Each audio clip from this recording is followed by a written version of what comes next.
പതിനായിരക്കണക്കിന് അമ്മമാർ, തൊഴിലാളിമാർ, സഹോദരിമാർ പണിയെടുക്കുന്ന തൊഴിലുറപ്പ് മേഖലയ്ക്ക് ബഡ്ജറ്റിൽ വിഹിതം വെക്കണമെന്ന് പറയാൻ ഈ നിയോജക മണ്ഡലത്തിൽ ഒന്ന് എഴുന്നേറ്റ് നിന്ന് കൈകൊട്ടി പറയാൻ ഒരാളില്ല. വലിയ വലിയ ക്ഷേമ പദ്ധതികൾ ആവിഷ്കരിച്ച് നടപ്പിലാക്കിയ ശ്രീകണ്ഠൻ നായരുടെയും ബേബി ജോണിൻ്റെയും RS ഉണ്ണിയുടെയും K പങ്കജാക്ഷൻ്റെയും VP രാമകൃഷ്ണപിള്ളയുടെയും ബേബി ജോണിൻ്റെയും പാർട്ടിയാണ്. അപ്പോൾ ഞാൻ ഈ നാടിൻ്റെ വികസനമില്ലായ്മയാണ് ചോദ്യം ചെയ്യുന്നത്. അപ്പോൾ ഞാൻ സാമൂഹ്യവിരുദ്ധനാണ്. വികസനമില്ലായ്മ ചോദിക്കുമ്പോൾ ഞാൻ തലക്കനമുള്ളവനാണ്. വികസനമില്ലായ്മ ചോദിക്കുമ്പോൾ ഞാൻ ജാതിവാദിയാണ്. ഇത്തരം നിലവാരമില്ലാത്ത, ആരോഗ്യപരമല്ലാത്ത സംവാദമില്ലാതെ രാഷ്ട്രീയപരമായി ഒരു തെരഞ്ഞെടുപ്പിനെ നേരിടാൻ ഇടതുപക്ഷ ജനാധിപത്യ മുന്നണി കുന്നത്തൂർ തയ്യാറുണ്ടോ? ഞാനൊരു സമ്പന്നതയുടെയും പുറത്ത് വരുന്നയാളല്ല. ഞാനും പരിക്കൻ ജീവിത യാഥാർത്ഥ്യങ്ങളിലൂടെ പട്ടിണി കിടന്ന് പഠിച്ചും പാടിയും പോരാടിയും വന്ന ഒരാളാണ്. അങ്ങനെ ഒരു മോശം വ്യക്തിയാണെങ്കിൽ മൂന്നാമതും എൻ്റെ പാർട്ടി എന്നെ സ്ഥാനാർത്ഥിയാക്കുമോ? ശുഭേ. ഈ നാടിൻ്റെ വികസനമില്ലായ്മ പറയുമ്പോൾ എന്താ പറയുക, വ്യക്തിഹത്യ ചെയ്യുന്ന തരത്തിലേക്ക് ഒരുപാട് വാർത്തകൾ കേട്ടിട്ടുണ്ട്. പക്ഷേ ചേട്ടനെ വ്യക്തിഹത്യ ചെയ്യുന്നുണ്ട്. ഇപ്പോൾ ഈ നാടിൻ്റെ വികസനമില്ലായ്മ പറയുന്നത് കൊണ്ടാണ് വ്യക്തിഹത്യ ചെയ്യുന്നത്?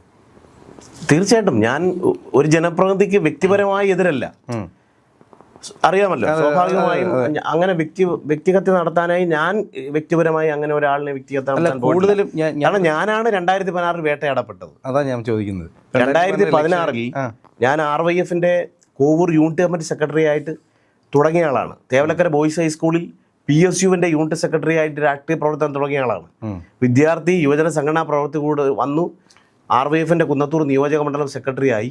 ഇതിനിടയിൽ നഗരം കേന്ദ്രീകരിച്ച് മോന്തായം എന്ന കൂട്ടായ്മയുടെ ഭാഗമായി പ്രവർത്തിക്കുകയും ആ വഴി ഞാൻ ദൃശ്യമാധ്യമ രംഗത്ത് സജീവമാകുകയും 9 വർഷം ഏഷ്യാനെറ്റിൽ ഞാൻ സഹ സംവിധായകനായി അസിസ്റ്റന്റ് പ്രൊഡ്യൂസറായി ജോലി ചെയ്യുകയും അവിടെ നിന്നും കൈരളി TV-യിൽ, അതായത് CPM പാർട്ടി ചാനലിൻ്റെ കൈരളി ചാനലിൽ പ്രോഗ്രാം പ്രൊഡ്യൂസറായി സ്വതന്ത്ര സംവിധായകനായി പട്ടുറുമാൽ പോലെയുള്ള പരിപാടികൾ ഡയറക്റ്റ് ചെയ്ത് ദൃശ്യമാധ്യമ രംഗത്ത് നിൽക്കുമ്പോൾ അതേസമയം തന്നെ RYFന്റെ ദേശീയ സമിതി അംഗമായി നിൽക്കുന്ന സമയത്താണ് എന്നെ പാർട്ടി ദൃശ്യമാധ്യമ രംഗത്തെ ജോലി അവസാനിപ്പിച്ച് ഈ നിയോജക മണ്ഡലത്തിൽ മത്സരിക്കാനായി വിളിക്കുന്നത്.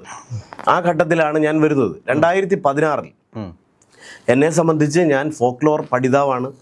കേന്ദ്ര സാംസ്കാരിക വകുപ്പിൻ്റെ റിസർച്ച് സ്കോളറാണ്. 2001 എനിക്ക് ദേശീയ സ്കോളർഷിപ്പ് കിട്ടിയിട്ടുണ്ട്.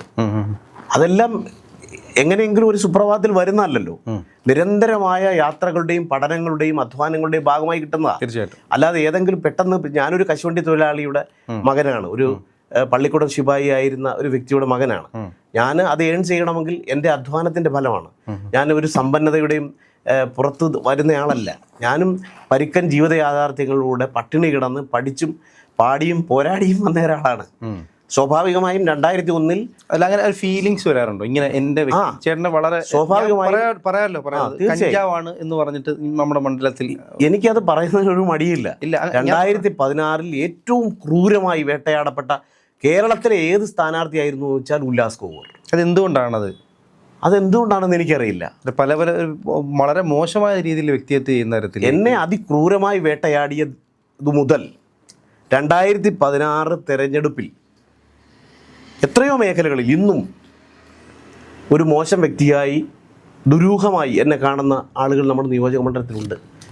എൻ്റെ അമ്മയും എൻ്റെ അച്ഛനും എന്നെ പഠിപ്പിച്ച് ദൃശ്യമാധ്യമ രംഗത്ത് ഒരു വ്യക്തിമുദ്ര പതിപ്പിച്ച് ഫോക്ലോർ പഠിതാവ് എന്നുള്ള നിലയിൽ കേന്ദ്ര സാംസ്കാരിക വകുപ്പിൻ്റെ ജൂനിയർ റിസർച്ച് ഫെലോഷിപ്പ് ജേതാവ് എന്നുള്ള നിലയിലൊക്കെ മാറാൻ കഴിഞ്ഞെങ്കിൽ, ഇന്ന് RYFൻ്റെ സംസ്ഥാന പ്രസിഡന്റ് എന്നുള്ള നിലയിലൊക്കെ വരാൻ കഴിഞ്ഞെങ്കിൽ അത് എൻ്റെ വീട്ടിൽ നിന്നും എനിക്ക് ലഭിച്ചിട്ടുള്ള പിന്തുണയും തീർച്ചയായിട്ടും എൻ്റെ പാർട്ടിയിൽ നിന്ന് ലഭിച്ചിട്ടുള്ള പിന്തുണയുമാണ്. അങ്ങനെ ഒരു മോശം വ്യക്തിയാണെങ്കിൽ മൂന്നാമതും എൻ്റെ പാർട്ടി എന്നെ സ്ഥാനാർത്ഥിയാക്കുമോ? ശുഹേൽ. അപ്പോൾ സ്വാഭാവികമായും ഒരുപാട് ക്രൂരമായ വേട്ടയാടലുകളാണ് 2016 എന്നെ ഇടതുപക്ഷം വേട്ടയാടിയിട്ടുള്ളത്. അതന്നെ ഈ പോസ്റ്റുകളുടെ കമന്റ്, തീർച്ചയായും പരസ്യമായി തന്നെ എന്നെ അപമാനിക്കുന്ന നിലയുണ്ടായി. പക്ഷേ ഞാൻ അതിനൊന്നും പുറകോട്ട് പോയി അതിനകത്ത് ഏറ്റവും കൂടുതൽ വിഷമം ഉണ്ടാക്കിയ ഒരു മനുഷ്യനല്ലേ? സ്വാഭാവികമാണ്, മനുഷ്യനാണ്, നമ്മളെല്ലാവരും മനുഷ്യനാണ്. അത് വ്യത്യസ്ത ആശയധാരയിലുള്ളവരോട് എല്ലാ കാലത്തും ഇക്കൂട്ടർ സ്വീകരിച്ചിട്ടുള്ളൊരു സ്ഥിരം ശൈലിയാണെന്ന് മാത്രമേ ഞാൻ അതിനെ കണ്ടിട്ടുള്ളൂ. പക്ഷേ ഞങ്ങളാരും അങ്ങനെ വന്നവരല്ല, അങ്ങനെ പോകാൻ ആഗ്രഹിക്കുന്നവരുമല്ല. ഈ വിരട്ടിലൊന്നും നമ്മൾ പിന്നോട്ട് പോകാനും നിൽക്കുന്നില്ല. 2016 അങ്ങനെ പറഞ്ഞെങ്കിൽ 20,000-ൽ പരം വോട്ടുകൾക്ക് എന്നെ പരാജയപ്പെടുത്തിയെങ്കിൽ തൊട്ടടുത്ത 2021 തെരഞ്ഞെടുപ്പിൽ ഇടതുപക്ഷ ജനാധിപത്യ മുന്നണി അല്പം വിയർത്തില്ലേ സുഹേൽ? 2021 കേവലം 1400 വോട്ടുണ്ടെങ്കിൽ ഈ നിയോജക മണ്ഡലം UDF-ൻ്റെതാകുമായിരുന്നു, ഇല്ലേ? 2790 പകുതിയോളം എത്തിയിരുന്നെങ്കിൽ ഈ നിയോജക മണ്ഡലം 82-ന് ശേഷം UDF-ൻ്റെതാകുമായിരുന്നു. ഇടതുപക്ഷ ജനാധിപത്യ മുന്നണിയുടെ ശക്തമായ കോട്ട എന്ന് പറയുമ്പോഴും 2021 ഭൂരിപക്ഷം നമ്മൾ വിലയിരുത്തണ്ടേ?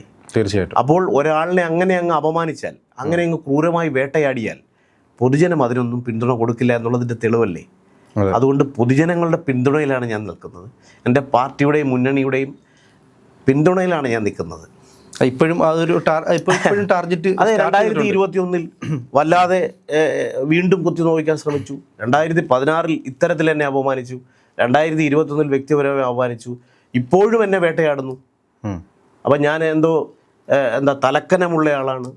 വികസനമില്ലായ്മ ചോദിക്കുമ്പോൾ ഇത്ര നിലവാരം കുറഞ്ഞ ചോദ്യങ്ങളാണല്ലോ ഇടതുപക്ഷത്തിന് ചോദിക്കാൻ. അതിസമ്പന്നനാണ് കുഞ്ഞുമോൻ എന്ന് പറയുന്ന ഒരു പാവപ്പെട്ട മനുഷ്യനാണ്. എനിക്ക് അദ്ദേഹത്തെ കയറി ഈ ചർച്ച കൊണ്ടുപോകാൻ താല്പര്യമില്ല. കാരണം അതല്ല, ഈ നാടിൻ്റെ വികസനത്തെക്കുറിച്ചുള്ള വിഷൻ ഈ നാട്ടിലെ വിദ്യാർത്ഥി സമൂഹത്തോട്, ഈ മേഖലയിൽ ഉന്നത വിദ്യാഭ്യാസ മേഖലയോട് എന്ത് നീതി പുലർത്താനാണ്? ഞാൻ അല്ലാതെ ചോദിക്കുന്നത്, തലക്കനം വേണമെങ്കിൽ ഒരു സമ്പന്നനായി അതിസമ്പന്നനാണോ? തീർച്ചയായും ഞാൻ അതിസമ്പന്നനാണ് എൻ്റെ കലകൊണ്ട് എന്ന് ഞാൻ അതിന് ഉത്തരം തരും. കാരണം ഞാൻ പറഞ്ഞല്ലോ, 2001 ദില്ലിയിൽ കേന്ദ്ര സാംസ്കാരിക വകുപ്പിന് ടാലൻറ്റ് സ്കോളർഷിപ്പ് സമ്പന്നതയാണ്. അതിനുശേഷം ഇന്ദിരാഗാന്ധി റിസർച്ച് ഫെലോഷിപ്പ്, അതും ദില്ലിയിൽ നിന്നാണ്. അതിനുശേഷം Thanjavur south zone culture centre യുവപ്രതിഭാ പുരസ്കാരം, അതും കേന്ദ്ര സാംസ്കാരിക വകുപ്പിൻ്റെതാണ്. അതിനുശേഷം 2016 വരുമ്പോൾ എനിക്ക് ലഭിച്ചത് രാജ്യത്തെ തന്നെ ഏറ്റവും മികച്ച ജൂനിയർ റിസർച്ച് ഫെലോഷിപ്പാണ്. ഇതെല്ലാം എൻ്റെ സമ്പത്താണ്. അതെ. അല്ല, ഇത്രയും മത്സരിച്ച 15 വർഷവും ഇവിടുത്തെ ഏതൊരു ഫംഗ്ഷനിലും അല്ലെങ്കിൽ ഏതൊരു പ്രോഗ്രാമിനും ചേട്ടനുണ്ട്. ഇപ്പോൾ MLA-യുടെ ഇന്നോവ അല്ലേ, MLA-യുടെ ഇന്നോവയ്ക്കൊപ്പം BMW-നകത്ത് കുട പിടിച്ച് കൂടെ പോയി പരിപാടിക്ക് എത്തുന്നതാണോ? അതോ ഷെഫീഖ് എന്ന് പറയുന്ന എൻ്റെ ഒരു സഹയാത്രികൻ്റെ ബൈക്കിൻ്റെ പുറവിൽ നിന്നിരുന്നാണ് ഞാൻ പോകുന്നത്. കാരണം എനിക്ക് മറ്റ് വാഹനങ്ങൾ എല്ലായിടത്തും ഉണ്ടല്ലോ. പക്ഷേ ഞാൻ കൈരളി TV-യിൽ ജോലി ചെയ്യുമ്പോൾ എനിക്ക് 4 വീലർ ഉണ്ടായിരുന്നു. അത് ബാങ്കുകാർ കൊണ്ടുപോയി. എൻ്റെ വീട് ജപ്തിയായി. എനിക്ക് 6 മാസം മുമ്പാണ് എൻ്റെ ഭാര്യയ്ക്ക് PSC വഴി നിയമനം പോലും ലഭിക്കുന്നത്. അതും അസിസ്റ്റൻ്റായിട്ടാണ്. സ്വാഭാവികമായും ഇനിയിപ്പോൾ അതൊക്കെ ആയിരിക്കും പറയാൻ പോകുന്നത്. അപ്പോൾ ഞാൻ ഈ നാടിൻ്റെ വികസനമില്ലായ്മയാണ് ചോദ്യം ചെയ്യുന്നത്. അപ്പോൾ ഞാൻ സാമൂഹ്യവിരുദ്ധനാണ്. വികസനമില്ലായ്മ ചോദിക്കുമ്പോൾ ഞാൻ തലക്കനമുള്ളവനാണ്. വികസനമില്ലായ്മ ചോദിക്കുമ്പോൾ ഞാൻ ജാതിവാദിയാണ്. ഇത്തരം നിലവാരമില്ലാത്ത, ആരോഗ്യപരമല്ലാത്ത സംവാദമില്ലാതെ രാഷ്ട്രീയപരമായി ഒരു തെരഞ്ഞെടുപ്പിനെ നേരിടാൻ ഇടതുപക്ഷ ജനാധിപത്യ മുന്നണി കുന്നത്തൂർ തയ്യാറുണ്ടോ? വെല്ലുവിളിക്കുന്നു. രാഷ്ട്രീയപരമായി ആരോഗ്യപരമായ മത്സരത്തിന് ഇടതുപക്ഷ ജനാധിപത്യ മുന്നണി തയ്യാറുണ്ടോ? ഇതെന്റെ ചോദ്യമാണ്, വെല്ലുവിളിയല്ല. വെല്ലുവിളിക്കാൻ ഞാൻ ആളല്ല. വികസനമില്ലായ്മയാണ് ചോദിക്കുന്നത്. അല്ലാതെ ഒരു മുതിർന്ന MLA വ്യക്തിഹത്യ നടത്താനോ അദ്ദേഹത്തിന്റെ പിടിപ്പുകേടുകളെ ചോദ്യം ചെയ്യാനോ അല്ല. ഈ നാടിന്റെ വികസനമില്ലായ്മയാണ്. ഈ നാടിന്റെ അടുത്ത തലമുറയോട് നിങ്ങൾ ചെയ്യുന്ന അപരാധത്തെ ചൂണ്ടിക്കാണിക്കുകയാണ്. ഈ നാടിനോടുള്ള കമ്മിറ്റ്മെന്റ് ആണ്. കാരണം എന്നെ സ്നേഹിക്കുന്ന ഏകദേശം 2790 എന്ന മാർജിനിലാണ് ഞാൻ നിൽക്കുന്നത്. അപ്പോൾ അത്രത്തോളം ആ MLA നേടിയ വോട്ടിന്റെ സീനിയർ മുതിർന്ന അംഗം, അദ്ദേഹം 20 വർഷക്കാലം ഈ നിയമസഭയെ വിപുലമായ സൗഹൃദങ്ങൾ, വ്യക്തിബന്ധങ്ങളൊക്കെ ഉള്ള ഒരു മുതിർന്ന അംഗത്തോടാണ് ഞാൻ 2790 വോട്ടിനാണ് പരാജയപ്പെട്ടത്. അപ്പോൾ അതിന് അടുത്ത് വരെ വന്നയാളാണ് ഞാൻ. അത്രത്തോളം ജനങ്ങളോട് എനിക്ക് കമ്മിറ്റ്മെന്റ് ഉണ്ട്. എന്നെ സ്നേഹിക്കുന്ന എൻ്റെ നാട്ടുകാരും എൻ്റെ നിയോജക മണ്ഡലത്തിലെ ജനങ്ങളും ആഗ്രഹിക്കുന്നു ഇവിടെ നാട് വികസിക്കണമെന്നുള്ളത്. സമീപ മണ്ഡലങ്ങൾ വികസനത്തിൽ കുതിക്കുമ്പോൾ നമ്മുടെ നാട് മാത്രം കിതയ്ക്കുന്നു?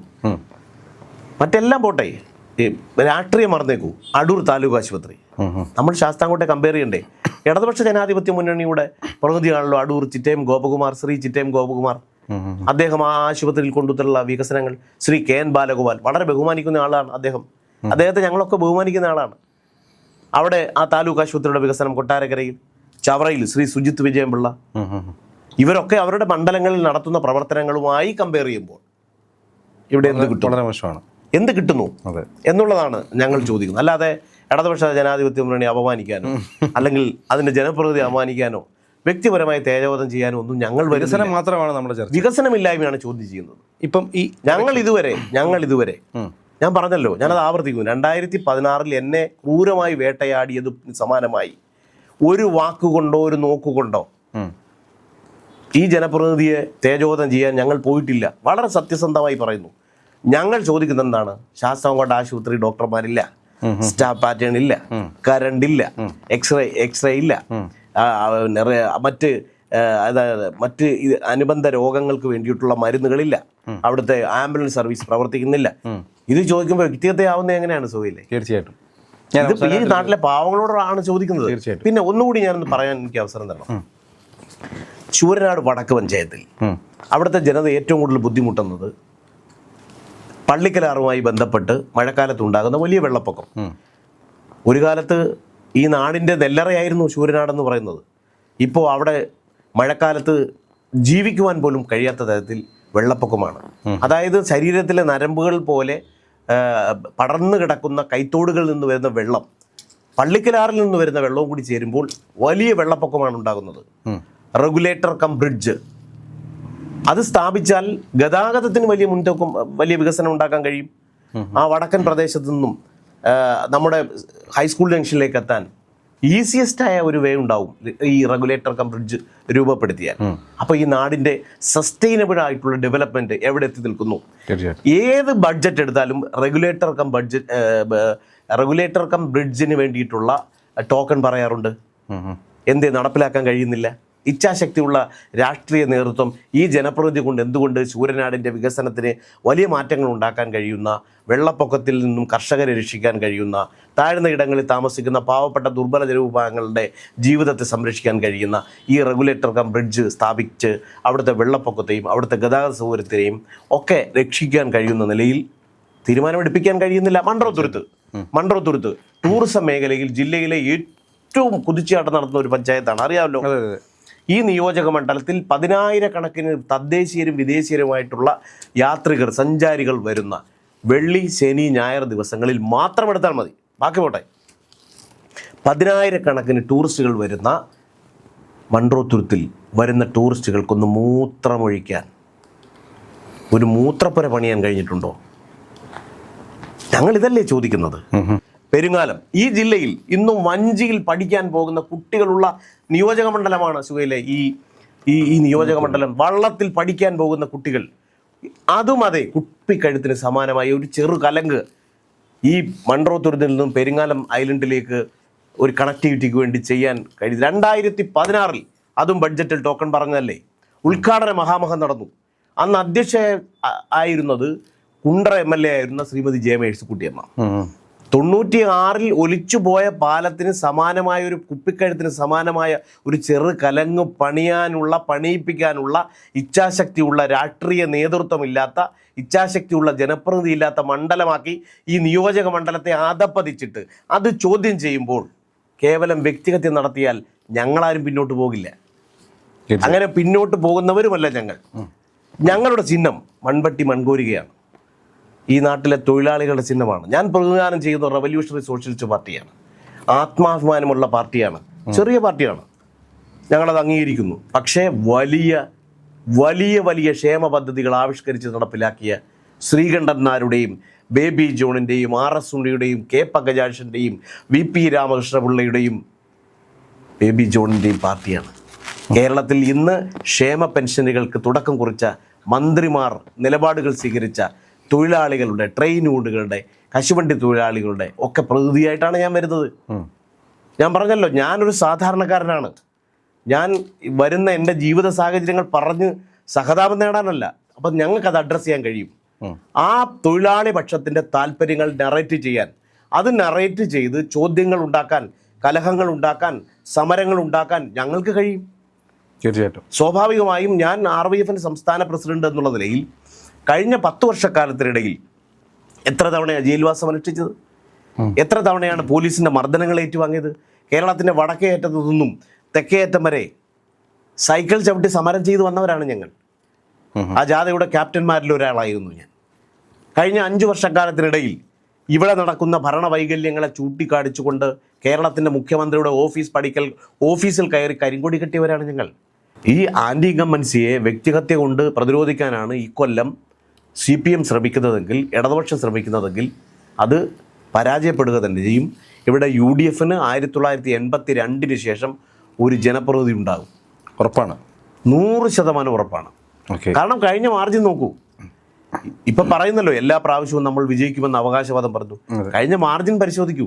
തീർച്ചയായിട്ടും ശൂരനാട് വടക്ക് 1-ാം വാർഡിൽ കഴിഞ്ഞ തവണ വോട്ടെണ്ണുമ്പോൾ 50 വോട്ടിന് നമ്മൾ ലീഡ് ചെയ്യുകയാണ്. കാരണം ശൂരനാട് വിപ്ലവം നടന്ന സ്ഥലമാണ്. ജനങ്ങൾ മടുത്തന്നേ. തീർച്ചയായിട്ടും. കാരണം നിങ്ങൾ ഒന്ന് മനസ്സിലാക്കൂ, നിങ്ങൾ ഈ മണ്ഡലത്തിൻ്റെ പുറത്തുള്ള വികസനവും ഈ നിയോജക മണ്ഡലത്തിൽ കഴിഞ്ഞ തവണ ഇടതുപക്ഷ ജനാധിപത്യം ഒരു വികസന സപ്ലിമെൻ്റ് ഇറക്കിയിരുന്നു. ആ നിയോജക മണ്ഡലത്തിൽ ഈ മുതിർന്ന അംഗം ഈ നിയോജക മണ്ഡലത്തിൽ MLA പറഞ്ഞത് എന്താണ്? ഇനി എൻ്റെ സ്വപ്നം എന്നത് 100 പേർക്ക് തൊഴിൽ കൊടുക്കാൻ കഴിയുന്ന ഒരു തൊഴിൽശാല ഉണ്ടാക്കുക എന്നുള്ളതാണ്. എവിടെയാ? ITI കെട്ടിടം വാടകയില്ല. UIT കെട്ടിടത്തിന് വാടക കെട്ടിടത്തിലാണ്. അവിടെ ഇറങ്ങി പോകാനാണ് അവർ എത്രയോ കാലങ്ങളായിട്ട് അതിൻ്റെ കെട്ടിട ഉടമസ്ഥർ പറയുന്നത്.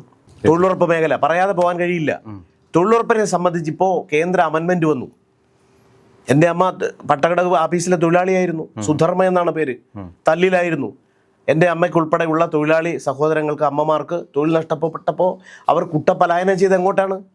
തൊഴിലുറപ്പ്. ഇപ്പം ആ തൊഴിലുറപ്പ് 60x40, 60 കേന്ദ്രവും 40 സംസ്ഥാനവും. സംസ്ഥാനം 40 എവിടെ നിന്ന് എടുക്കും? ബഡ്ജറ്റിൽ വിഹിതം വെച്ചിട്ടുണ്ടോ? കേന്ദ്ര ബഡ്ജറ്റും സംസ്ഥാന ബഡ്ജറ്റും കഴിഞ്ഞു. എവിടെ തൊഴിലുറപ്പിനുള്ള വിഹിതം? ഇത് ചോദിക്കാൻ 10,000-കണക്കിന് അമ്മമാർ, തൊഴിലാളിമാർ, സഹോദരിമാർ പണിയെടുക്കുന്ന തൊഴിലുറപ്പ് മേഖലയ്ക്ക് ബഡ്ജറ്റിൽ വിഹിതം വെക്കണമെന്ന് പറയാൻ ഈ നിയോജക മണ്ഡലത്തിൽ ഒന്ന് എഴുന്നേറ്റ് നിന്ന് കൈകൊട്ടി പറയാൻ ഒരാളില്ല. ഇത് വ്യക്തിഹത്യയല്ല, ഇത് ചോദ്യങ്ങളാണ്. അതാണല്ലോ ഞങ്ങളുടെ റോൾ. തീർച്ചയായിട്ടും പ്രതിപക്ഷത്ത് നിൽക്കുന്ന ആളുകളുടെ റോൾ ഇത് ചോദിക്കുക എന്നുള്ളതാണ്. അത് വ്യക്തിഹത്യയല്ല. തീർച്ചയായും ഈ തൊഴിലുറപ്പ് മേഖലയിൽ അഭയം പ്രാപിച്ചിരിക്കുന്ന 10,000-കണക്കിന് തൊഴിലാളികൾ ഈ നിയോജക മണ്ഡലത്തിലുണ്ട്. അവരുടെ പ്രതിനിധിയായിട്ടാണ്. കാരണം ഞാനൊരു തൊഴിലുറപ്പ് തൊഴിലാളിയുടെ മകനാണ്. അവരുടെ പ്രതിനിധിയായിട്ടാണ് ഞാൻ ഈ ചോദിക്കുന്നത്. തീർച്ചയായിട്ടും. അല്ല, ജനം പ്രബുദ്ധരാണ്. ഇപ്പം ഈ പുതിയൊരു വിപ്ലവം അല്ലെങ്കിൽ ഒരു മാറ്റം വരട്ടെ. തീർച്ചയായും. എല്ലാവിധ ആശംസകളും താങ്ക് യു ഉണ്ടാവും. ഓക്കെ.